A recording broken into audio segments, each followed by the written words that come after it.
So here we are. I joined the DEI committee this past spring after attending a conversation and seeing that, well, there's some need for folks to discuss DEI principles and educate the chapter membership a little bit more. And I was here to help. I'm a white guy, heterosexual, and don't really fit the mold of someone that people would expect being interested in this topic. However, I am also disabled. And so when we started to have a conversation as a group about how I might help out as well, I understand that lens. I often see that,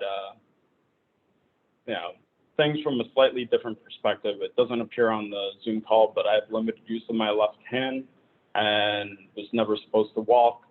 And it was something where I was able to get a little bit of a glimmer into the difficulties that other people have, and especially through the lens of microaggressions, seeing people pick up on my limp, stuff like that.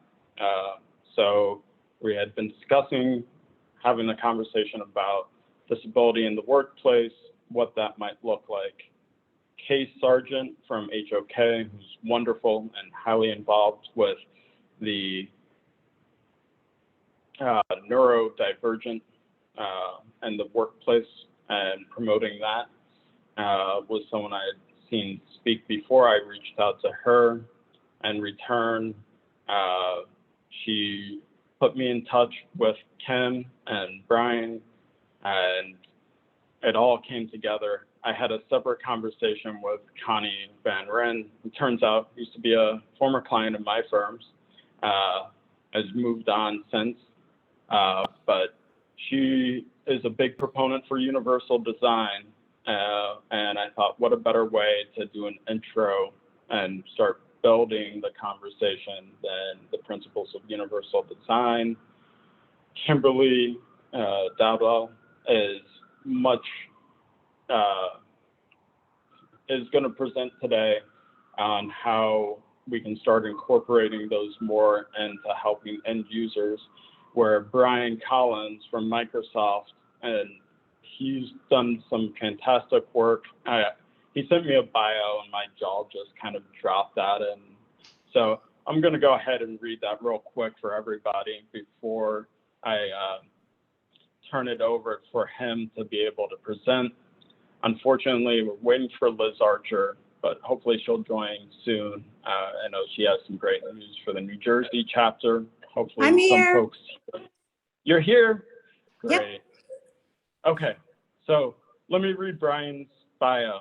And then I want to, sorry, I'm ad-libbing here if you couldn't tell.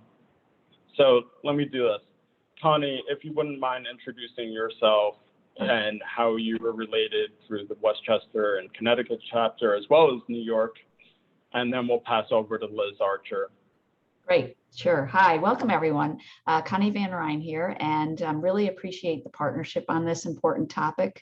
I'm on the board for the Connecticut Westchester chapter, and we, over this past year, recently launched a DEI and B team in early 2021, and we really are looking forward to building and collaborating with others to build progress in this meaningful area.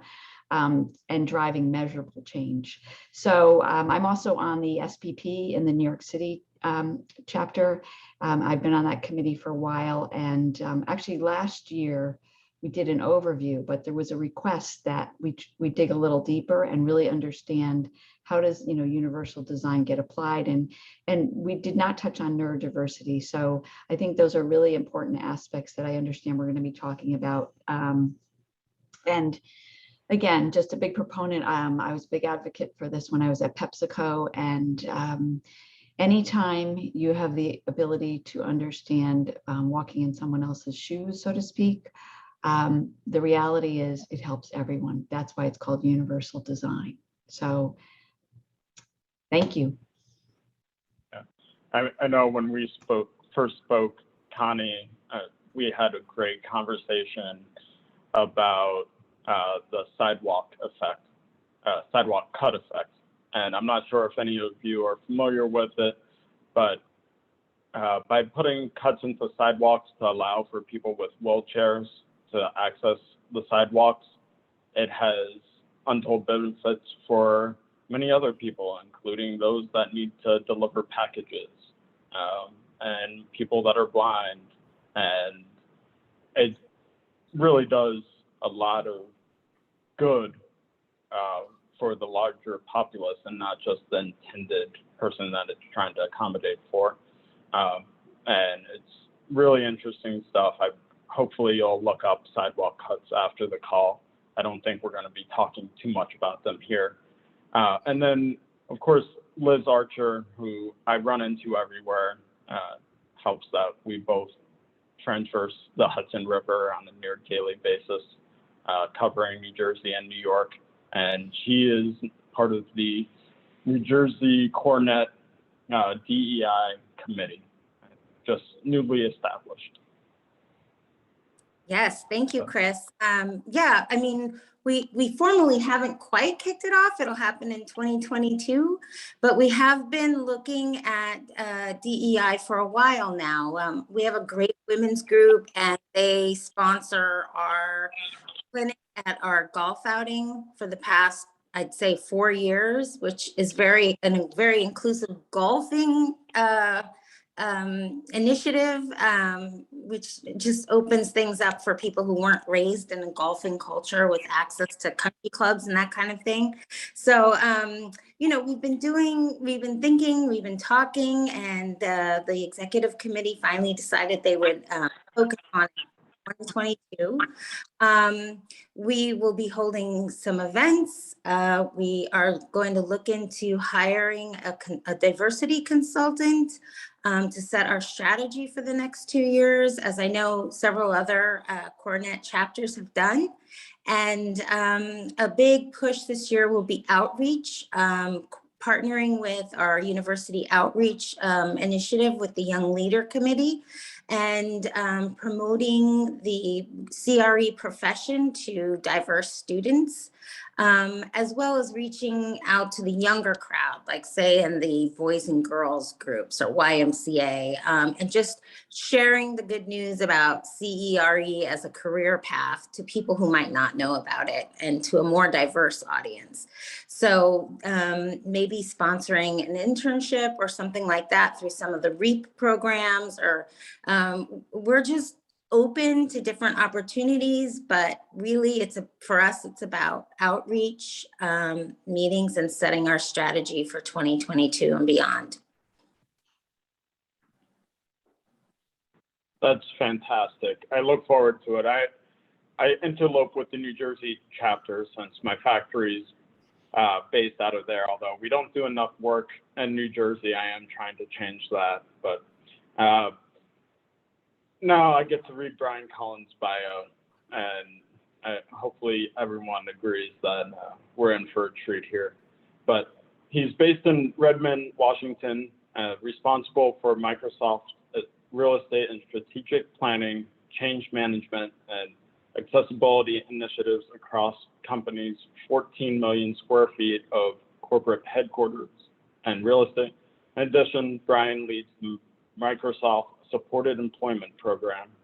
Brian joined Microsoft in 1996 as the facilities manager for the Dublin campus, and his previous roles with Microsoft, he was responsible for facility management in the Europe, Middle East, and Africa, where he coordinated facilities for over 160 locations, 50 countries. Brian also led the Global Workplace Strategies Group, defining and driving the Workplace Advantage program, including workplace research, knowledge management, change management, project consulting across Microsoft's global portfolio.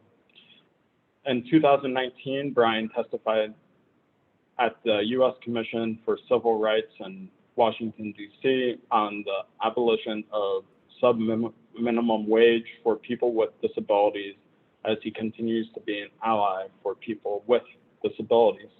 So with that, I turn the floor over to you, Brian. Thank you so much for being here, and I will mute myself now. Thank you, I Chris. hope you all. I appreciate that introduction, and it's great to be with my friends in New York.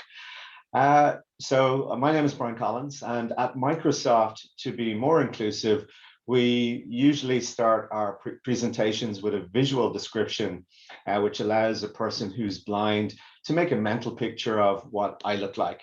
So if we do have anybody who's blind on the call, I am a white man. I'm in my late 40s.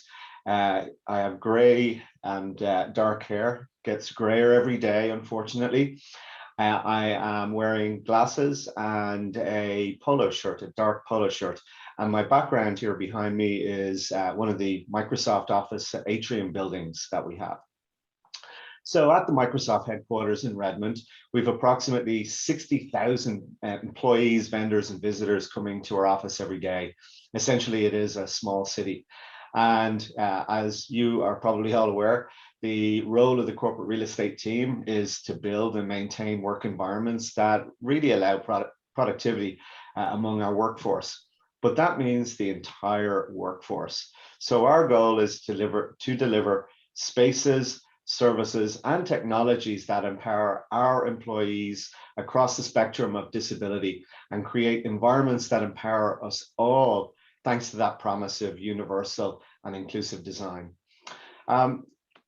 When I think back to our journey, it was very much a mindset of tick the box and compliance. And I think most companies do or will comply with accessibility legislation or code.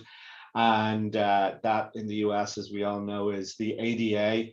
If you're in the UK, for example, that might be the UK Equality Act. But the ADA is over 30 years old, and it's arguably a low bar. So we certainly know we can go much more beyond that in terms of creating the best places and spaces to work. But at Microsoft, a transformation in the company culture has challenged us to reach a higher degree in the areas of inclusivity and accessibility.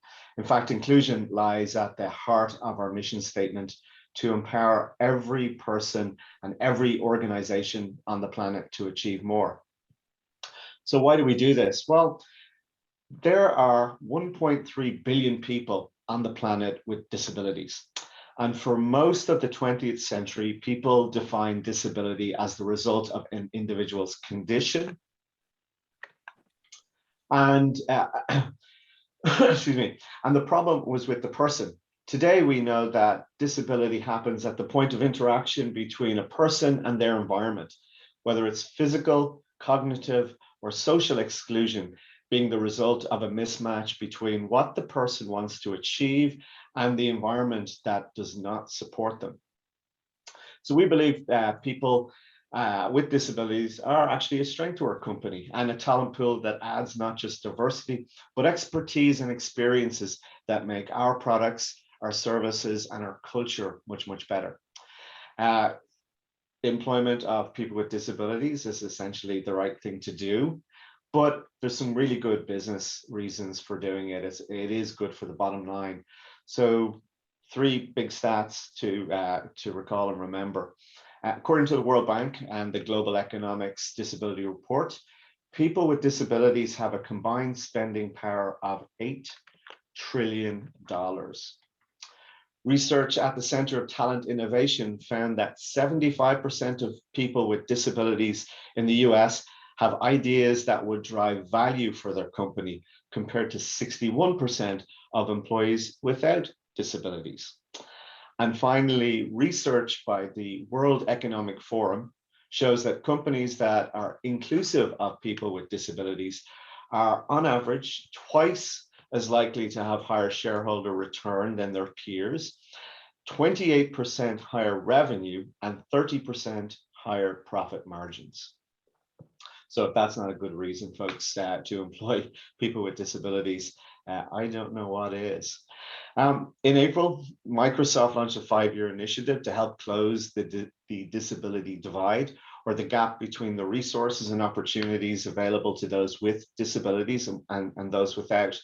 And that means creating technologies, software, hardware that's accessible to people, whether that's physical, neurological. And we know that increasing the percentage of the Microsoft workforce that are providing that guidance, that expertise, job skills, etc., is key. So we in the corporate real estate group have a continued role to play in that. So how do we go about doing that? Well, we have this idea in, there's a great statement that I think actually pertains to all categories of diversity. Nothing about us without us. So to create the most accessible spaces on the planet, we want to include accessibility from the outset. And that means including people with disabilities in the process. Accessibility then has got to be much earlier in the development cycle. You've got to bring the lived experience of those people with disabilities right from the get-go, because as I mentioned earlier, the ADA might not be enough. But if you capture it there at the beginning, then accessibility doesn't become something that you're fixing. It's not something that you're trying to remediate. You're not in that remediation mode. It should always be part of your design. And for the corporate real estate group, we have 3 areas that we consider: the physical environment, the services that we provide, and we're developing apps for our employees to use. So how are we doing that? Our journey, I guess, really started with our ERGs, our employee resource groups. We found that across Microsoft, they have become a great resource of learning for us. And one of the biggest learnings we've had with engaging that community is to go in listening. I think at the beginning we had a mindset of talking, us doing too much talking, us explaining why we didn't do things in the past. Oh, ADA says this, blah, blah, blah. We check the box, blah, blah, blah. But if we actually step back and listen to that disconnect that people have had between the physical environment and their experiences, we have an opportunity to fix it. So secondly, we've actually hired, and Lizzie, I guess, touched on this a little bit as well. We've hired the experts. We have companies that are disability owned and have those lived experiences that can come in and help us. And they help us with things like our design guidelines, design review. We've created a handbook and scorecard. And that certainly not only brings that lived experience into us, but we pay people for that expertise as well. Our journey then has really, what we've learned, I guess, is that many of the accessibility features are not high cost items, but if you bring them in at the beginning, they're free essentially.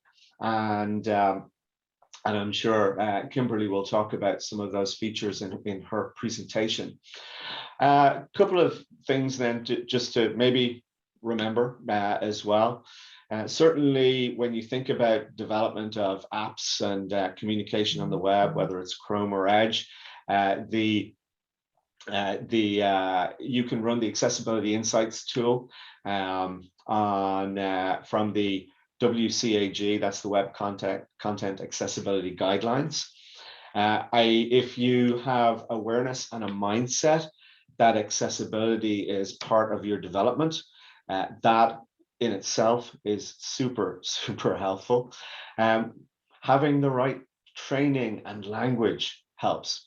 We don't talk, at least at Microsoft, we don't talk about people with special abilities or diverse abilities or different abilities. It's disability. People with disabilities are proud of their identity. And Chris, thank you for sharing your background and where you have a disability and where you've got that disconnect with the built environment. So people with disabilities come, once they come to see that they're going to be supported and their disability is not going to be seen as a negative, that's really going to be a strength. We also use people first language. So we talk about people who are blind, a person with low vision, a person who's deaf, rather than identifying a person by the disability itself. And finally, then we do a lot in our communications, and there's a lot of tools that are there available for us all to use. A quick one that I think a lot of people forget is using alt text for images, whether it's on emails, PowerPoints, or even on our social media. Again, what that means is when you post a photo or a picture, you have the alternative description in there to help a person who's blind to do that. So with that, I guess we can hand it over to Kimberly, and she's going to have some great examples of how to do inclusive design. And I think we're coming back then for questions. Yeah, thank you so much, Brian. I really do appreciate it. I'm not sure if everyone was in when you said it earlier, but definitely talk an hour. And I think you probably talk a full week, but I'm glad to see you got some water to back you up on it. This conversation is unending. And I'm sorry, I had to actually, I forgot to lock the door to my showroom and someone walked in. So hopefully I didn't cause too much of a disturbance. But yeah, let's move on to Kimberly Dowdell. And she has a presentation on the 7 principles of the universal design. I do have a short bio for her as well, because I don't want to think that Brian's the only one here who is quite impressive. We have 2 fantastic speakers, and she's the co-chair of HOK's Diversity Advisory Council. She's also a past president of NOMA, the National Organization of Minority Architects. And she's in Detroit today, but she's Chicago-based. So, you know, we've got both coasts and the middle of the country covered right now, helping out the tri-state area. So I really appreciate her coming on and having a presentation for us. And then I really do hope that folks pose some questions. I would love to have a great discussion. We do have until 1:30 today, which we're about an hour from right now. Obviously, we'll give back time if people have to run early, but I would love to continue this conversation after the presentation. So please stick around. And with that, Kim, please take the floor. All right, Chris, thank you so much for the introduction. And I'm also a former New Yorker. I was a Cornet New York member a few years ago, maybe a decade ago now, but it's good to be back and to see some familiar faces and names on the call. So thanks again. So what's that, Chris? No, I was just saying before my time. So, right, yeah. Good. Yeah. So it's good to be with you all. I guess I'll follow and take Brian's lead. For those who are not able to see, I am a Black woman in my late 30s, short haircut, wearing a gray jacket. So there we've kind of evened it out there. Thank you, Brian. And so I wanted to actually start by talking about my role on the Diversity Advisory Council that Chris mentioned for HOK firm-wide. It's me and 2 other co-chairs, and essentially our mission is to create a sense of belonging for everyone at HOK. And so yes, that deals with race and gender, but it also deals with disability. And so I'm really glad that we're having this conversation. I don't think we talk about this particular topic enough. So one of my very first design projects out of architecture school, very early in my career when I was living in Washington, DC, was actually a dormitory for deaf students at Gallaudet University. And there I had this incredible opportunity to learn about deaf ways of being and, you know, really interacting with the students and faculty and staff and administrators to understand the special needs of the deaf community. And I think that the lessons learned there, I think, definitely translate into the principles of universal design that I'm going to present in just a few moments. So I'm going to share my screen, and I won't take credit for this. This has been around for a while, so I'll give credit to the proper authors, but let me just get my screen fired up here. One moment. And then I'll run through this pretty quickly, but I definitely would like to have more of a discussion with the group if everyone is good with that. So let me share full screen. Can everyone see my screen in full screen mode? Yes, okay, great. So I'll start by giving that credit that I mentioned. The 7 principles of universal design were developed in 1997 by a working group of architects, product designers, engineers, and environmental design researchers led by the late Ronald Mace, a design pioneer who's also an internationally recognized architect at the North Carolina State University. So I'm going to go through the 7 principles again pretty quickly, animate them with just a couple of anecdotes, and then really open the discussion to talk about what we as a community can do to foster greater, really again, a greater sense of belonging. And one other thought that I'll share before I jump into each of these individually, I was actually talking with one of my, actually we were doing a presentation for the NOMA conference, myself and my 2 co-chairs for the HOK Diversity Advisory Council, and one of my co-chairs, Shiva Mendez, she shared something I thought was really profound. I think most of you are familiar with the golden rule: do unto others as you would have them do unto you. I mean, I've heard that since I was a little kid, and I think it's a great idea, right?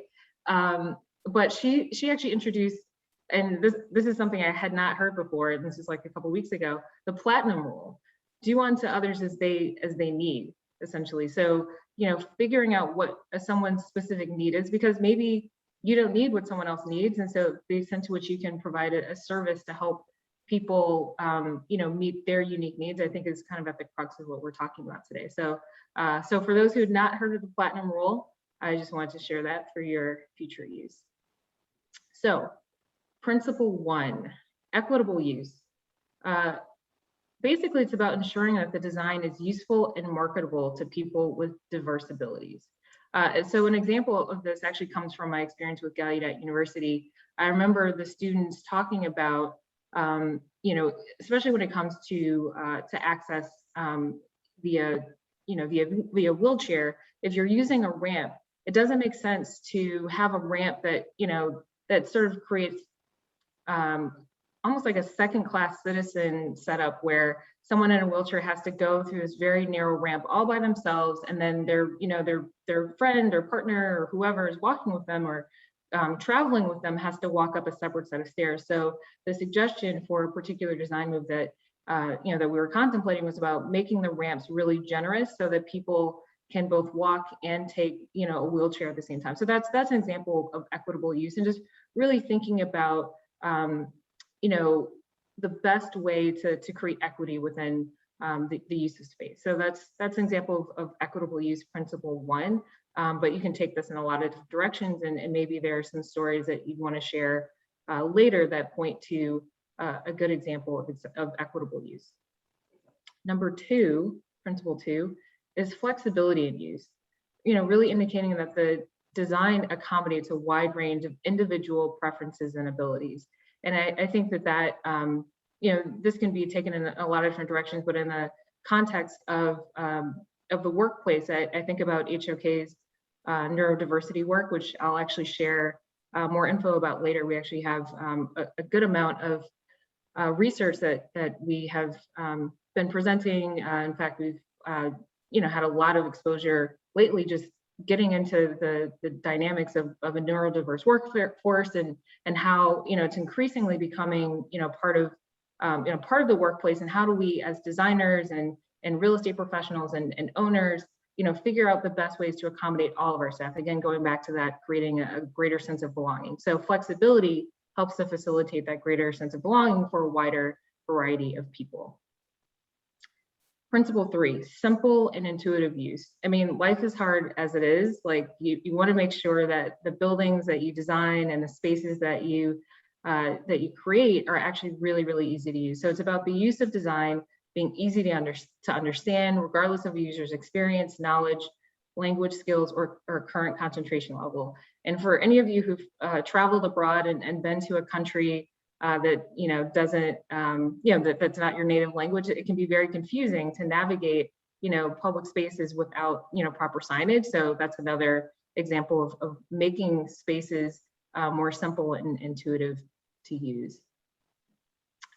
Principle 4, perceptible information.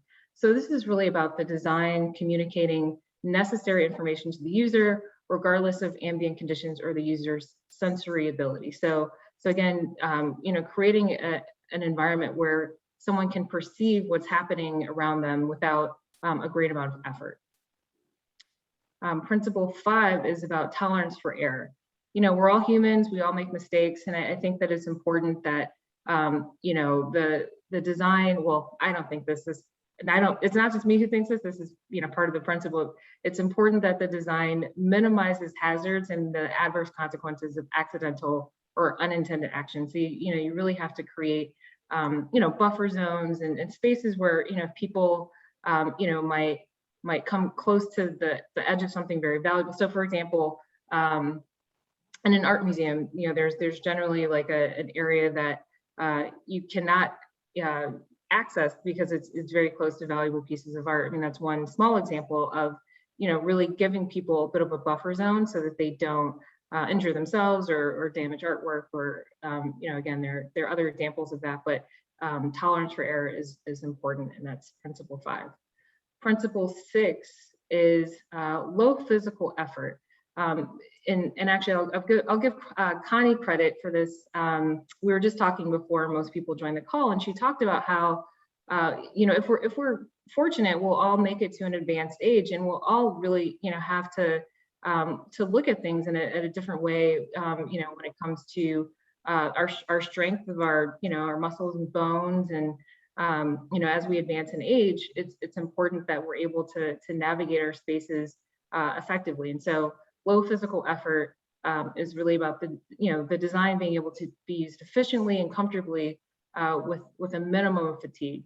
And so that's one way to think about it. Just think about your future self. One example of that is door hardware, particularly in buildings or maybe senior residences. Door hardware that actually allows people to push down on it versus having to grab the door handle and turn it, because oftentimes arthritis and other conditions with the hands or bones make it harder. And so actually having the ability to just push down more easily is an example of lower physical effort. And the final principle is size and space for approach and use. And this is really about creating the appropriate size and spaces for approach, reach, manipulation, and use, regardless of the user's body size, posture, or mobility. And this is just essentially, it's about being thoughtful. If you were to navigate a space, what are some of the pinch points? What are some of the areas that would be uncomfortable for you? And so then put yourself aside and think about the wider range of people who might engage with the space. And so thinking about them, again, going back to that platinum rule, treat others as they need to be treated. And so thinking about principle 7, I think embodies that pretty well.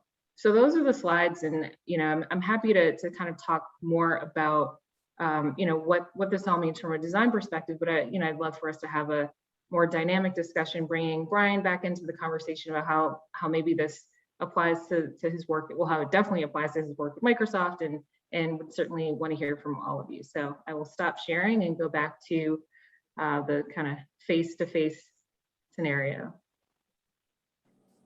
Yeah, I think that's a great idea. So many ideas are just generating in my head. Going back to the idea of the platinum rule, my mom always implemented the platinum rule. I needed a lot of help and had a lot of appointments as a child. I have an older sister, and sometimes she felt like she was getting less attention. And it was, I'm not giving you less attention, I'm giving the amount of attention you each need.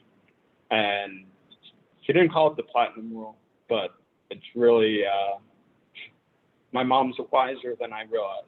So that's fantastic to know. I'll have to share what that heard on Thanksgiving.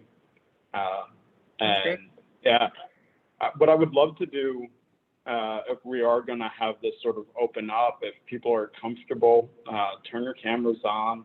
Let's try to stay unmuted if you're muted if you're not asked to speak. But if you have questions, please. We spoke with someone recently who was interested in getting involved with the DEI committee about the fact that he's deaf and has trouble on calls not being able to see people's faces. I didn't take Brian's advice earlier. I will describe for any of you that are blind on the call that I am a mid-30s, brown hair, brown beard, well, ginger beard, let's face it, wearing a purple checked shirt. And I really appreciate all of you being here, and hopefully we can start a great conversation. I'll jump in if I may, Chris, while maybe people are getting their questions into the chat. I love the 7 principles that Kimberly showed, and she's put the link to the neurodiverse workplace. And I can tell you, I point people to that website. HOK are far and above everybody else in this space, literally. So kudos to HOK and the team on their work in that space. And yeah, tons of information there. And what I also appreciate is they've made a lot of this information free. So again, you know, that getting that information is super helpful. But I love the idea of the ramp and the equity. Make the ramp wider for a person who's walking and a person who's in a wheelchair. But I take that one step further. How about 2 wheelchairs side by side? So wheelchairs don't have to be front to toe. So then you got 2 people side by side in the wheelchair, and you've got to have room for somebody coming the other way. So that space is growing, but we've got to invest that in that space to make it right. I love the idea as well of the impacts of us aging, and you know, the guy here with glasses who, you know, can't see a thing without glasses. How many of us have been in a restaurant looking at a menu or looking at directional signage, and the font size is too small. The contrast ratio between the writing and the background is not great. So there's just so many things that we can do if we take those ideas and concepts and really think about them. And then I'll just give one more example of the idea of design for the few and impact the many.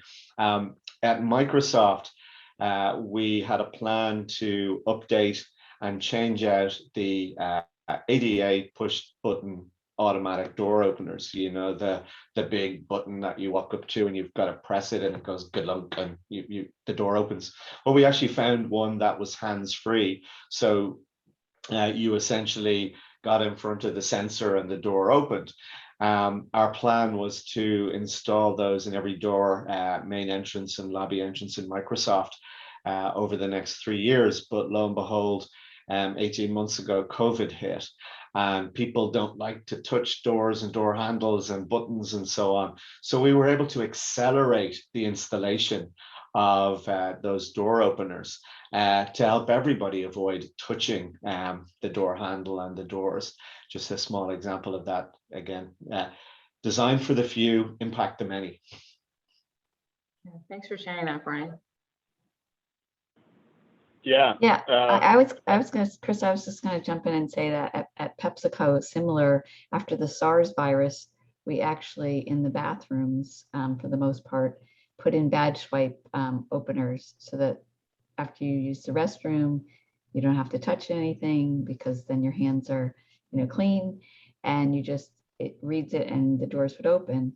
And that was brilliant, you know, for things during the pandemic, because the more hands-free, as Brian just said, the better it is for everyone. And it also makes it just much more accessible. And that's, you know, carrying trays of food, whatever you're doing, it really is universally supportive of people. Yeah, it's one of those things where when my grandmother broke her hip, we installed a chairlift system so she could access the second floor where her bedroom is. And come to last December, when I ended up breaking my right foot, it's down to one good limb essentially. And it was very helpful that I didn't have to climb 2 flights of stairs to access my bedroom. So again, you never know when or the circumstances that those small little changes. Same thing with swapping out the hardware from turn knobs to push down levers. Very helpful. I can now do it with my left hand opposed to having to put down the bags of groceries to enter the house and stuff like that. So small little changes go a long way. And I think that's I hope everyone takes away from this would be, you're not going to get it all, but make small changes, and they really do add up, and it might not be immediate, but they'll be seen. So please, Kimberly, if you'd like to add, while some other folks come up with some questions or comments. Well, actually, I have a question for Brian, if you don't mind. So, I talked about flexibility in use and the example of, or actually equitable use and also flexibility, but allowing for those two wheelchairs to go up the ramp at the same time with, people maybe coming down on the other side.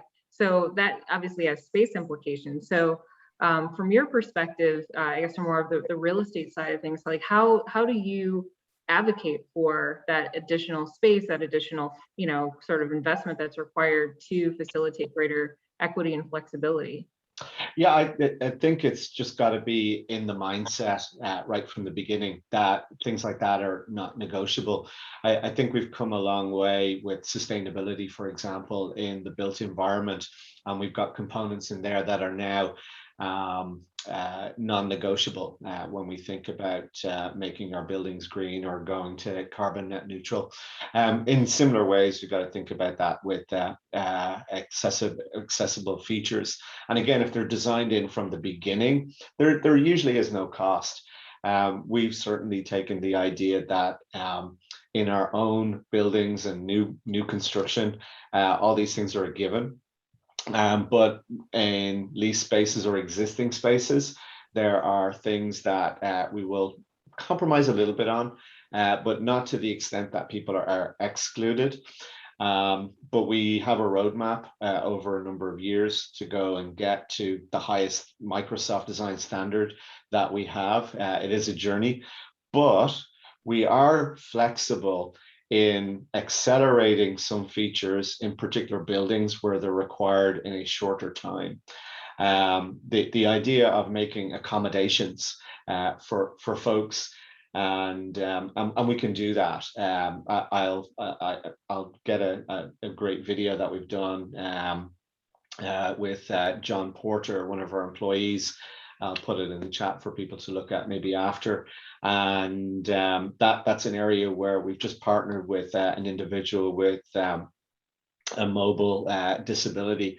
And we've been able to take those learnings and put it into the next generation of elevators that are going into Microsoft. But we hold budget for those accommodations. People in the FM world, talk about, oh, I don't have money for accommodations, blah, blah, blah. Well, one, they're not usually that expensive if you work with the person who has the disability, because believe me, they have the life hacks of getting around the issue and fixing the problem. But two, I also see them like what happens with a maintenance repair. Somebody dings a wall or breaks glass. Where do FM and building managers get the budget to make those corrections? We find a way, but by engaging those individuals, that will help with the hack. I guarantee it. Yeah, and actually that reminds me of part of what you said in your initial remarks, Brian. You mentioned this. I think it's a South African proverb that I'd heard maybe like 15 years ago. And I think it's brilliant, but nothing about us without us is for us. And I think that's part of why it's so important that stakeholders are a wide range of stakeholders, frankly, are engaged in the design process and just helping to figure out where the shortfalls are and how to actually meet everyone's needs. And to your point, more recently, the hacks that folks have figured out because they've had to, getting that in front of the owner and the designers pretty early on, I think would make a world of difference. So just wanted to underscore that. There's a question in the chat for the CRE professional responsible for creating the physical workspace and office. What changes can be made in existing spaces? Consider for new spaces, is there a checklist rather than think list to set a baseline?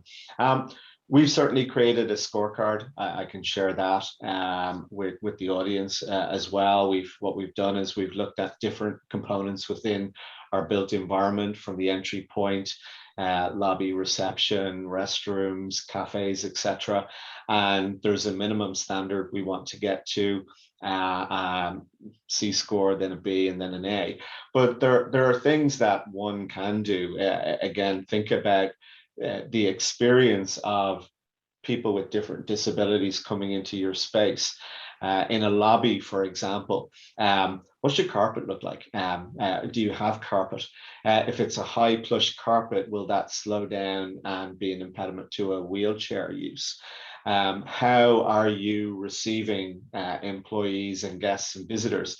Do you have a reception desk that doesn't have a lower level, or is it and a wheelchair kind of can't come up and present itself to that? Again, the idea of the ramp, is the ramp is the building accessible in the same way it is to everybody else, or are you asking somebody to go around the back of the building or the side of the building and an alternative entry point? But even the furniture that goes in the spaces. Kimberly, you talked about that, the different sizes of people that we have to cater for. Well, get your furniture to cater for that. Don't have all high top tables, don't have all low tables. They might exclude somebody.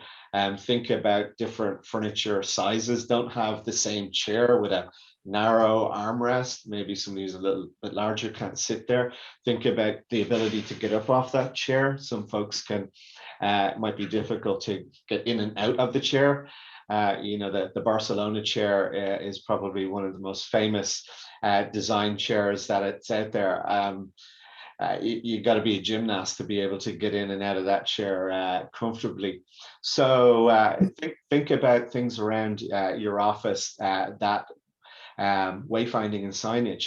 Are you using the right font level so that people can see it? Is it lit well? Is the contrast between the writing and the background the right level? When you go into your coffee areas, are things labeled for people to find them? Are you including Braille in that? So there's so many things that we can do within the spaces and places. But I do like to start with that discussion with our ERGs, with people who have a disability, because once you start listening and making corrections based on their experiences, two things happen. One, you remove the barriers that they have, and then two, the level of trust they have in you as a partner, because you've delivered on those, credibility goes up. And I think, at a very high level, if you ask someone, do they feel like they belong? If the answer is yes, I do feel like I belong, you've done your job. And so if someone can navigate your entire space and not feel like you forgot about this aspect of things, that, frankly, just doesn't accommodate them, I think, those are the kinds of things to kind of imagine as you walk through or navigate a space. How can people who have different needs than I do experience this and actually appreciate it?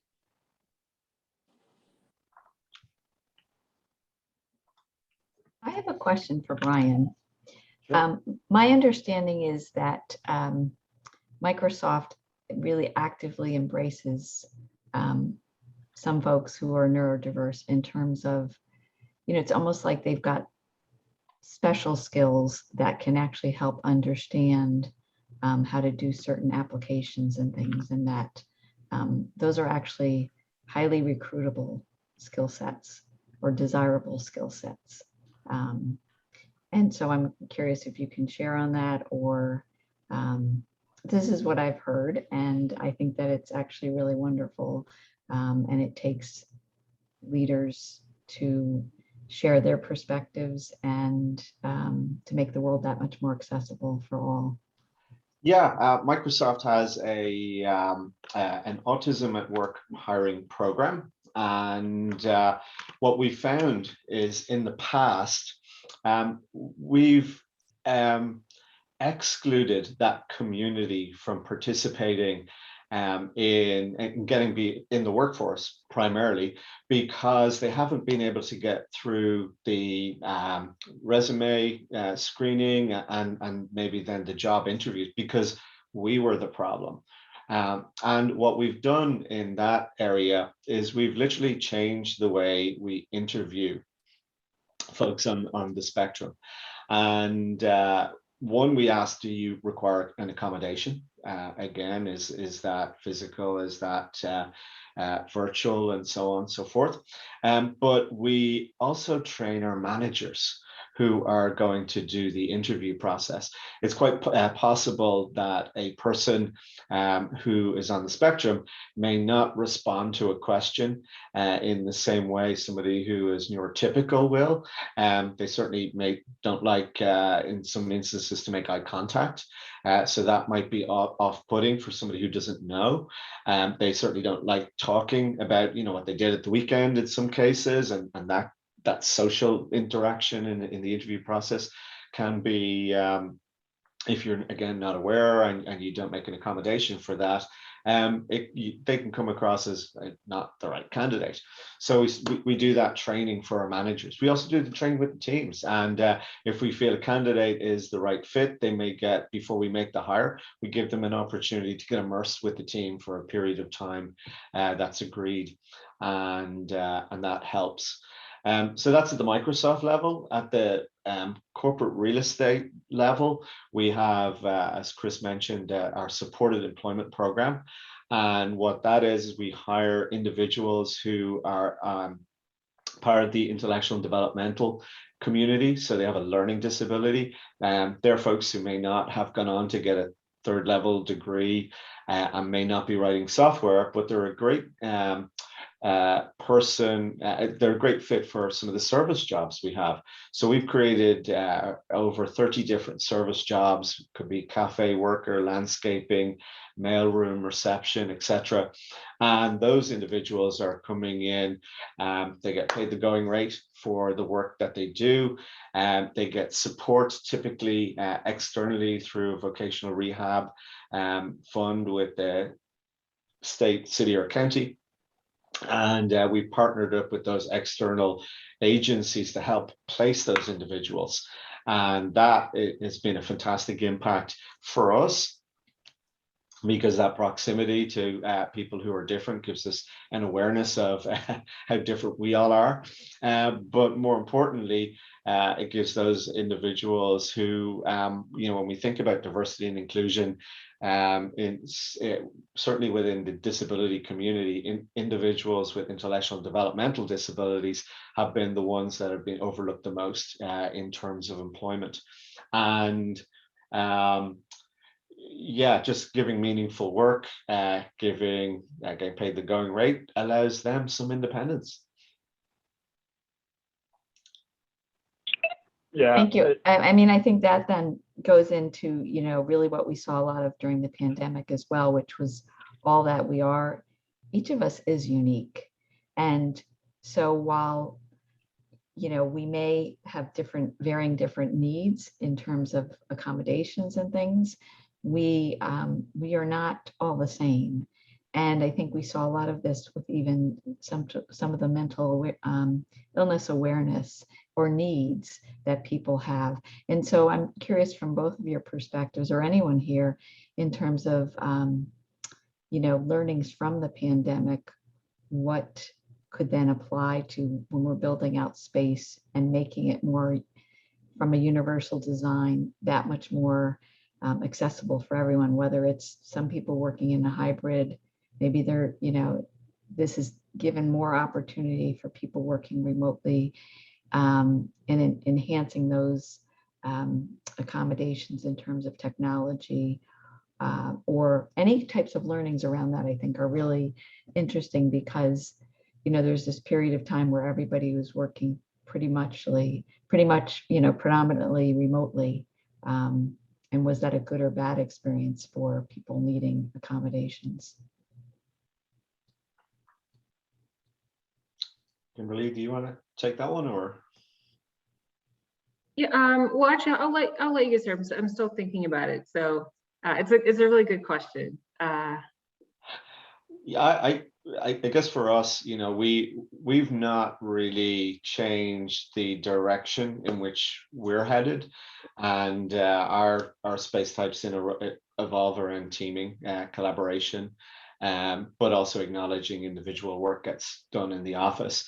We certainly don't expect everybody to come back to the office. In fact, we've created more flexible policies at the company level to do that, and our space is aligned with that. So if employees do get permission to work from home more than 50% of the time, we're not guaranteeing them a desk, an allocated desk or office. So we'll see some more touchdown in those spaces. We're definitely looking at the equitable experience between being in the office and being remote. So the idea that using video and enhanced video, we're going to see more of that in the future. But again, it comes back to awareness and training, and certainly at Microsoft, we're doing more of that.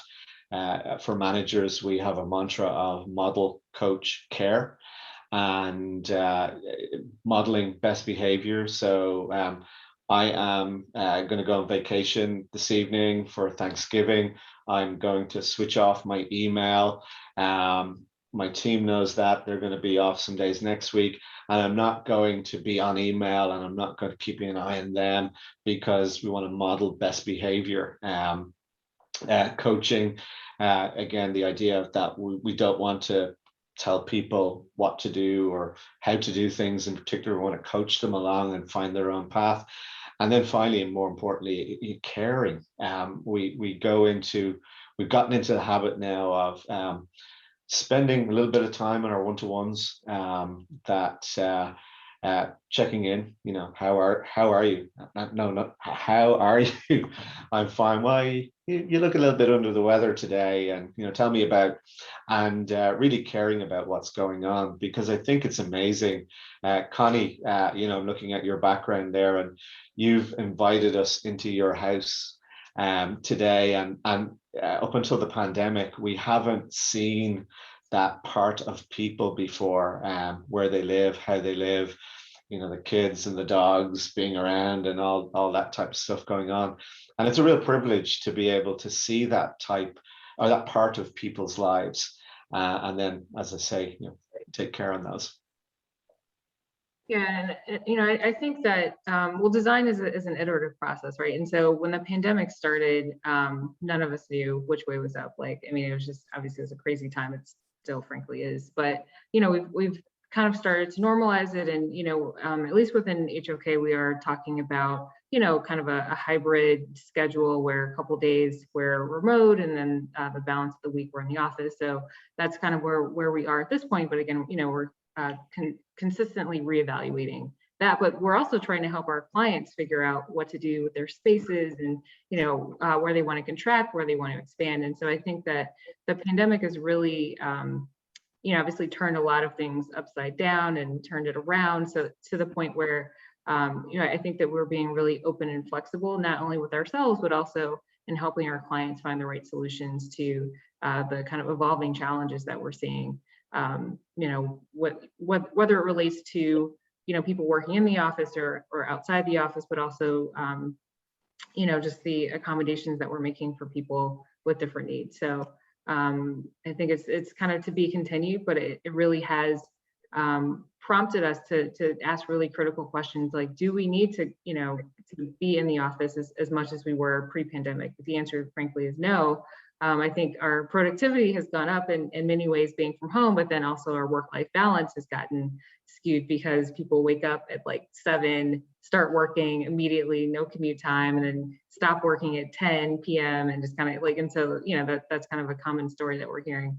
So from a company perspective, that's heightened productivity, but, individuals are feeling burnt out more often and also spending so much time in front of screens and, the impact that has on your eyes. In fact, I just had an eye appointment this morning, so my eyes are still a little dilated, but, now, I was prescribed like glasses to help with like, just dealing with so much computer time. So, so basically, I feel like I'm rambling at this point, but the point is things are changing, and we have to really rise to the occasion to meet the evolving challenges of not just the pandemic, but all the things that we're seeing with heightened use of technology and a growing awareness of the differences that we bring to the workplace, whether it be gender, race, disability, cultural differences, et cetera. So we're in a fast changing world, and we just have to be ready to handle anything that comes our way.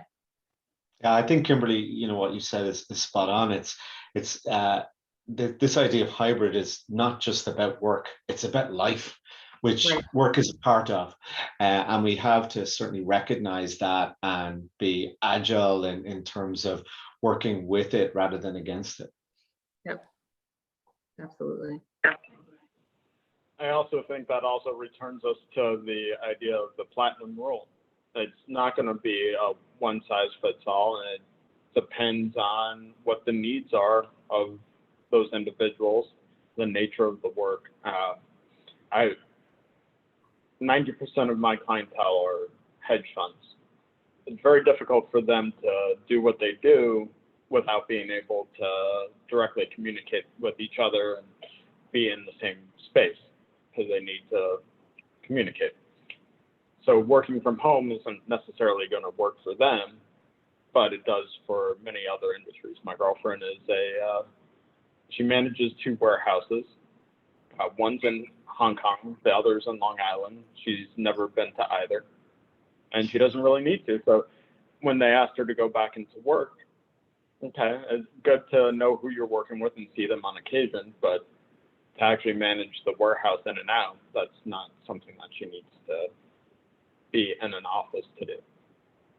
Yeah. And actually, one thing we haven't talked about is the Great Resignation. I think everyone is very aware of what's happening in the world of work, where people are leaving jobs at record numbers in every industry. I mean, it's pretty crazy. And so one way to differentiate your company, your space, is actually to create that sense of belonging, so that those who might be on the fringes, if they're visiting a Microsoft space, let's say they work for a competitor in Microsoft, they visit one of Brian's spaces, they're like, oh, they've thought of everything, I want to be here. And so that's part of the competitive advantage that I think that all of us want to really embrace as we try to recruit and retain the best possible talent.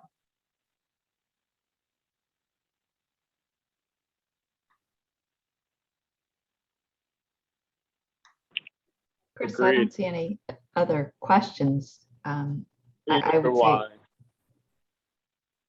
yeah. I mean, this has been really great, and I think that it's really, if there's one takeaway, it's what Kimberly, what you said in terms of nothing about us without us is for us. I love that. Well, Brian did it first, but I repeated it. I absolutely love that. And if there's a takeaway, boy, I think that's it. That try to put yourself in someone else's situation, or actually take that opportunity to do that. I personally am a klutz, and so I've broken several bones in athletic activities, and go sit in a wheelchair, see what it's like. Go around your neighborhood in it, and there's an awareness of how people treat you. They'll talk. I've had it where they're talking to my husband, and I'm like, hello, I'm here. So, those are things that anyone, again, who's broken a bone or something, you start to get a little glimpse into what that is. The reality is usually your bone heals and you get to move on. But, for those, we've seen a lot this year with mental health, that I think we are a world of people who think differently, and some are extroverts, some are introverts, some things just overwhelm people. that if we can all just give some people some breathing room and help to understand that world, it would go an awful long way to making our spaces better and making our relationships better. Yeah, Agreed. it's all about this, about listening, and listening and learning. And I do think, as an industry, as a corporate real estate industry, we've got some diversity there finally, but you know, there's a lot of people in our industry that look like Chris and I, who are in positions of influence, and but I think we can all be allies. You know, we can all listen, use that position of influence and power that we have to, quite frankly, just make our places and spaces be better. To echo Connie's comment about ghosted in a wheelchair, when I was pregnant with my twins, for whatever reason, the doctors couldn't figure it out. I couldn't walk. And so I spent, 6 months in a wheelchair, and I was shocked at, even though it's an ADA law, it's a federal law to have ADA, and the curb cuts, a lot of them don't work, or they weren't put in, or they're not installed correctly, or whatever. And even in the best health hospitals in New Jersey, northern New Jersey, they didn't have a way to get me from my wheelchair up on the exam table. Even during, when it was time to give birth, they were like, how are you going to get on the table? And I'm like, really? So, I mean, it's amazing how much is not there. At least 15 years ago when I had my twins. Maybe things are better now. But Brian, I have a question for you. I was a few minutes late, so maybe I missed it, but I feel like I heard this news piece like a couple of weeks ago where it said over 50% of our population has some sort of ADHD or ADD or neurodiversity. And I mean, is that statistic correct? I mean, is there like over 50% of the population has some unique type of different? I don't know that I've heard that stat. The one that I go back to kind of across the disability spectrum is 1 in 7, 1.3 billion people on the planet. And the other stat I would quote is over 70% of disabilities are invisible. So again, that means they might be neuro, it might be somebody who's deaf or hard of hearing, etc. So you don't always know when you meet somebody what's under the surface. So we shouldn't assume. We should be making sure we're open and again listening. Yeah, well, according to the study that HOK published, and you may have missed it, so I'm going to put it back in the chat in case you didn't see it earlier. 15 to 20% of the population is neurodivergent at this point. Okay. That sounds more like it. Okay. It's quite possible, Lizzie, that something like 50% of the population currently is dealing with stress and well-being and so on. And I think another thing that changed is that you probably there's probably about 20 years of students who were in the educational system, were accommodated via 504 or some other means. They go to college, and for the most part, most colleges do have some kind of, well, they have some, it depends on the school. That's really important to check in terms of accommodation. And then when they come into the working world, those accommodations, like, what does that mean? And, again, the ADA is a civil rights law. So it's a big deal. But it is not one size fits all by any means, because it's unique to the individual's needs. And so that's what, from my experience, where I saw a huge need in terms of people needing accommodations and not knowing how to ask for them. And in terms of, just trying to help those people. And Brian, to your point, many times they were not expensive. It might have been someone being able to sit in a not in a cross path, you know, and so that they didn't get distracted all the time. Or they might have needed different kind of technology just to accommodate, or maybe they needed some heads down space, which that's the beauty of when you have space with choice, that you then can give people choice to do their best work however they do it. And they don't necessarily have to ask for permission to go through those spaces as well when they're available. Right. Yeah, the accommodations piece is really interesting. Again, in the hiring process, managers can be put off hiring people who are different on the expectation that there might be an accommodation required, and that expectation that it might be expensive and it comes out of their budget and so on and so forth. The average cost of an accommodation in the US is less than $500 per year for a person who requires that accommodation. So overall, it's not a huge deal. And again, it could be things as simple as I need extra time. I just need a longer break during the day to rest, to recover, and so on. Until we listen, we don't know. Yeah, and that's where like even like sit stands. I mean, they're great for everyone. Yeah. They're right, Chris. They're great for everyone because, you know, you can just accommodate very easily.